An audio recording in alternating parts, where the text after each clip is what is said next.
Hello, and welcome to Living Imperfectly in an Uncertain World, Resources for Living with Authenticity and Purpose.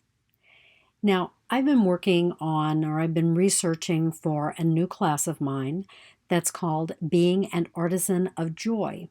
So today I'm going to talk a little bit about what I've discovered during the research. This one could be entitled Being an Artisan of Joy, Laughter. Now, I know that studies have shown that the more we laugh, the healthier we are. And I know that there's even something called laughing yoga, although I have never participated in it. But I want to talk about a little bit different kind of laughter, a laughter that might make you uneasy when you try it the first time, but I'm going to encourage you to try it anyway. I'm going to begin with saying that sometimes life doesn't always reflect our heart's desire. In those moments of falling short, it's difficult to feel joy, much less being an artisan of joy. I mean, sometimes what we want to do is just wallow in our disappointment and despair. And I'm not pointing fingers because I've been there as well. Maybe all we can do is focus on the uncertainty of the world and look at our glaring imperfections. So the question that I would ask is, how can we shift from being caught in those imperfections, being caught in our disappointments, being caught in our despair, to being joy in an uncertain world? Now that is the topic of the class. And when I was reading a recent Pema Chodron book, Welcoming the Unwelcomed, I thought it was going to be an exterior class or an exterior book written all about how do we welcome people that we don't necessarily get along with or that we don't necessarily agree with. But that's not what it was about. It talked about welcoming those parts of ourselves that we don't want to even acknowledge. And one of the things that Pema talked about was you begin with anything but a simple shift in perspective. And that's huge. That when we shift our perspective, life looks very differently. It's what I tell people when I'm going through a rough period. I can either shift my perspective, I can reframe what's going on, or I say to them, there's a Second Street Bridge. Because sometimes when there's no out but the ultimate out, you've got to find a way to reframe. And while this shift in perspective is not easy, once we engage in it, it can be extremely rewarding. This shift, though, requires mindfully attending to what is going on in the moment. It's it's noticing what's catching us, or as Buddhists call it, Shempa. It's what Shempa, Shenpa, is catching us in the moment, has its grappling hooks in, so that we're unable to focus on anything other than the bad, what I will call the bad in our life. It's being in touch with that. It's being the objective observer. So it's almost like taking a step back and watching what's going on in your life and seeing how how that grappling hook has kind of caught you, but not really noticing anything other than that. It's almost like you're watching a movie.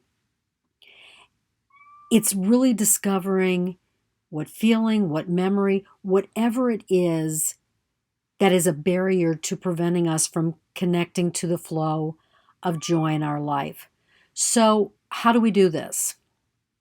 Again, I'm going to reference Pema Chodron and something that she recommends we do. It's found in her book, Welcoming the Unwelcome, that I also found was a nice companion book, or maybe mine is a nice companion book, Imperfect in an Uncertain World, Your Message, Your Life, a workbook on nonviolence that I wrote.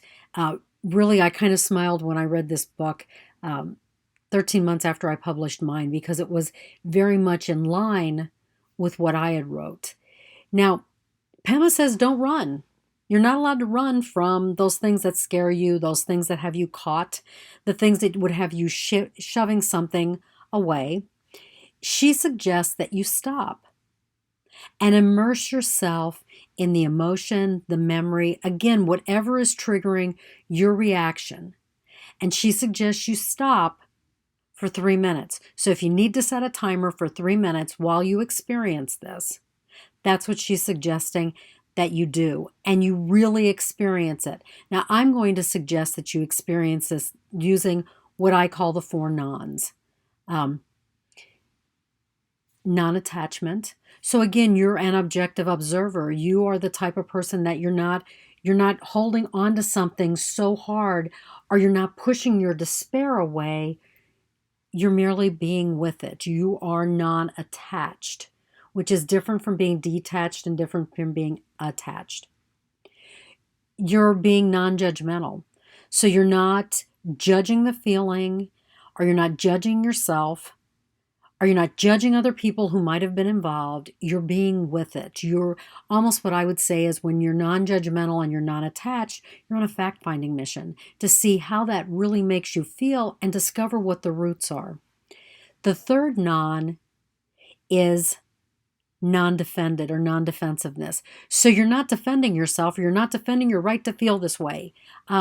Basically what you're saying is, again, you're just watching it. And you're not saying, well, if that person hadn't done this, I wouldn't have done that.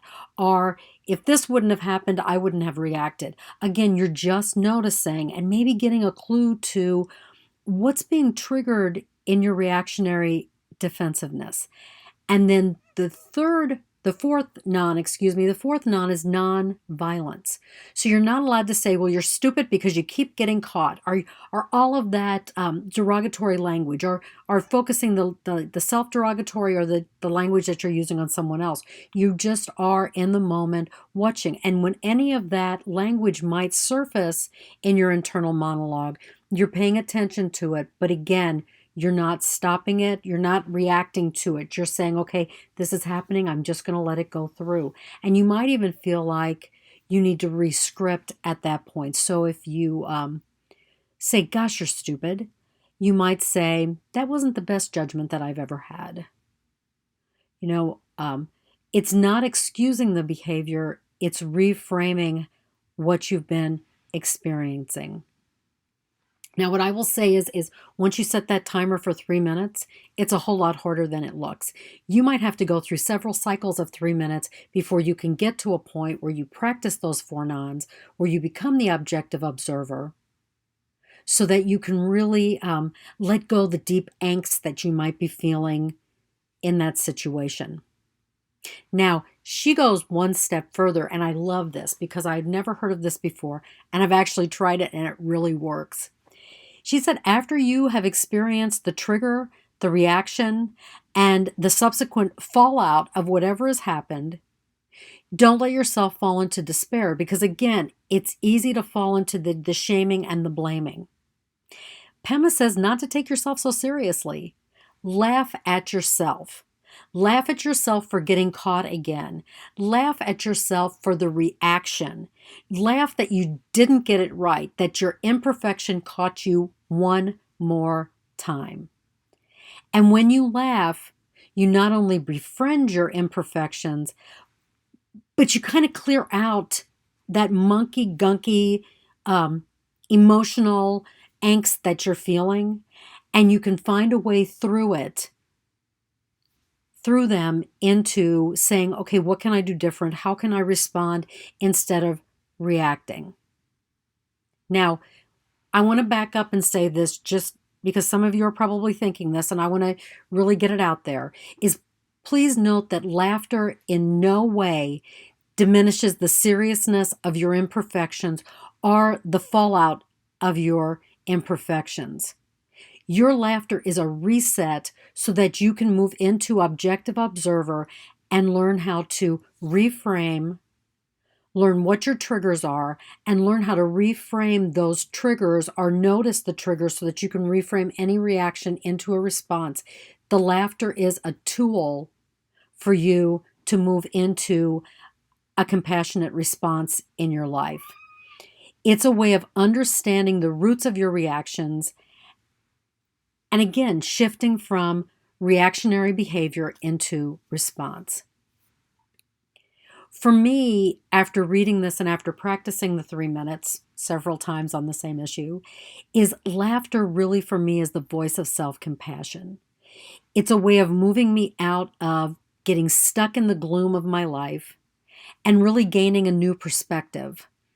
As Pema would say, your laughter is a way of welcoming the unwelcome into your life as a teacher. So the unwelcome becomes your great life teacher. And in opening yourself, you learn the lesson. And joy becomes a byproduct of that lesson. It's easier for us to be an artisan of joy in our life and in the life of others when we are like that way, or when we act in this way. So we can all be artisans of joy in our life. All it requires is a change of perception. And again, that change in perspective is anything but easy. But when we do that, we say we're willing to balance taking ourselves seriously with laughing at our imperfections. And we're also willing to state in our thoughts, our words, and our actions, our intent to live through lessons learned. So I want to thank you for listening to this. I want you, if you can, share in the comments section how you are an artisan of joy in your life by listening to your imperfections and then laughing, how that helps you to shift. If you like this video, give it a thumbs up. Share it with your friends.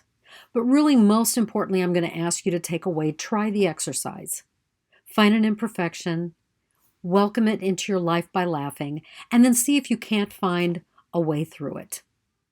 Now, for more information on life coaching, for more information on the programs I offer, and the books that are available for purchase, one of them again is along this lines is Imperfect in an Uncertain World. My Life, Your Message is a workbook on nonviolence that will help you kind of dig through these imperfections and help you learn how to live a more joy-filled life. You can go to www.intentandaction.com. That's intentandaction.com. Have a terrific day, and thank you for tuning in.